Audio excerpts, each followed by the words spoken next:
வாழ்க்கையில பிரச்சனை இல்லாதவங்களே கிடையாதுங்க. ஆனா, அந்த பிரச்சனைய எப்படி அப்ரோச் பண்றோன்றது தாங்க நமக்கு லைஃப் இருக்கு. இப்ப பார்த்தீங்கன்னா, சில பேர் வந்து அ இது அவ்வளோதான். இதுக்கு மேல ஒண்ணுமே கிடையாது. நம்ம லைஃபே போச்சு. மானம் போச்சு, அது போச்சு, இது போச்சுன்னு சொல்லிட்டு தவறான முடிவு எடுத்துடுறாங்க. சில பேர் அதோட கொஞ்சம் கீழ இறங்கி வீட மாத்துறது, ஊர மாத்துறது, ஏதேதோ பண்றாங்க. இதெல்லாம் வந்து எஸ்கேபிசம் பிரச்சனைகள்லேருந்து தப்பித்தல். அப்படி தப்பிக்கிறதுனால பிரச்சனை சால்வ் ஆயிடுமான்னு கேட்டீங்கன்னா, நிச்சயமா ஆகாது. ஆனா, இந்த பிரச்சனைய எப்படி சால்வ் பண்றதுன்னு பார்க்கும்போது நம்ம மைண்ட் தெளிவா இருக்கும்போது, அவ்ளோ ஒரு ஒரு உதாரணத்துக்கு ஒரு ஆள் பயங்கர கடனாகி போச்சு. பிசினஸ் ஏதோ பெரிய லாஸு. திருப்பி அடைக்கிறதுக்கு சோர்ஸ் இல்ல, பணம் இல்ல. அந்த அளவுக்கு ஒரு மோசமான சிச்சுவேஷன்ல கூட, ஒரு நல்ல மனுஷனா இருக்கிறவனால, ஒரு நல்ல மைண்ட் உள்ள ஒரு மனுஷனா இருக்கிறனால என்ன என்ன நினைப்பான்? சரி இந்த நிலை ஆயிப்போச்சு. எதிர்காலம் பிளாங்க்கா இருக்கு. ஆனா இத நம்ம கடன் அடைச்சு தான் ஆகணும். இத கடந்து போய் தான் ஆகணும்னு நெனச்சு, அவன் மண்டியிட்டு கடவுள்ட்ட ப்ரே பண்ணுவான். எனக்கு ஸ்ட்ரெங்த் குடு, வழிய குடு, எப்படியாவது என்ன காப்பாத்துன்னு ப்ரே பண்ணுவான். இந்த நிலைய தான் அர்ஜுனா இருந்தாரு.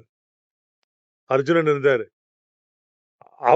அவர் என்ன பேசுறாரு கிருஷ்ணர்கிட்ட போயி, எங்க தாத்தா, பெரியப்பா, என்னோட பந்தங்கள், சொந்தங்கள் எல்லாம் எதிரே இருக்கு. இவங்கள கொன்னு தான் ராஜ்யம் அமைக்கணும். எனக்கு அந்த ராஜ்யமே தேவையில்ல.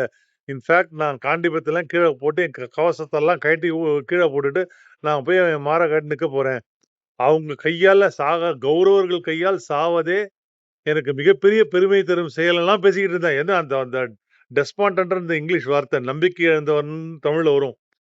அந்த மாரி பேசுறான். அப்பதான் கிருஷ்ணர் வந்து அவருக்கு அட்வைஸ் பண்றாரு. அதுதான் நமக்கு பகவத்கீதையா கிடைச்சிருக்கு. என்னன்னா, டெஸ்பாண்டன்ற சிச்சுவேஷன் வந்து நம்ம மைண்ட் உருவாக்குறது. ஆக்சுவலா சிச்சுவேஷன் அவ்வளோ ஒரு நம்பிக்கை இல்லாத சிச்சுவேஷன்றது ஒண்ணு கிடையாது. மிகப்பெரிய கடனா இருந்தா கூட கொஞ்சம் நம்பிக்கையோட உழைச்சேன்னா அடைச்சிடலாம். எக்ஸாம்ல ஃபெயில் ஆயிட்டா, முயன்று படித்தா பாஸ் ஆயிடலாம். ஒரு லவ் ஃபெயிலியர் ஆச்சுன்னா, வேற ஒரு ஒரு பொண்ணோ, பையனோ கிடைக்காம போறதில்ல. புரியுதுங்களா?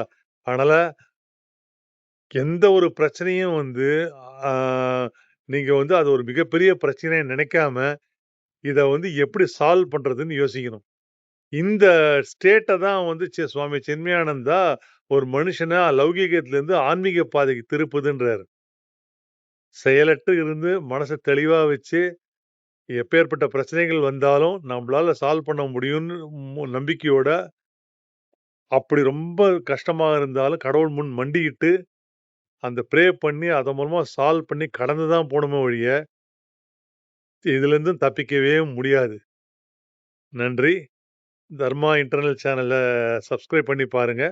இந்த பதிவ ஷேர் பண்ணுங்க எல்லாருக்கும். நாளை இன்னொரு நற்செய்தியுடன் சந்திப்போம்.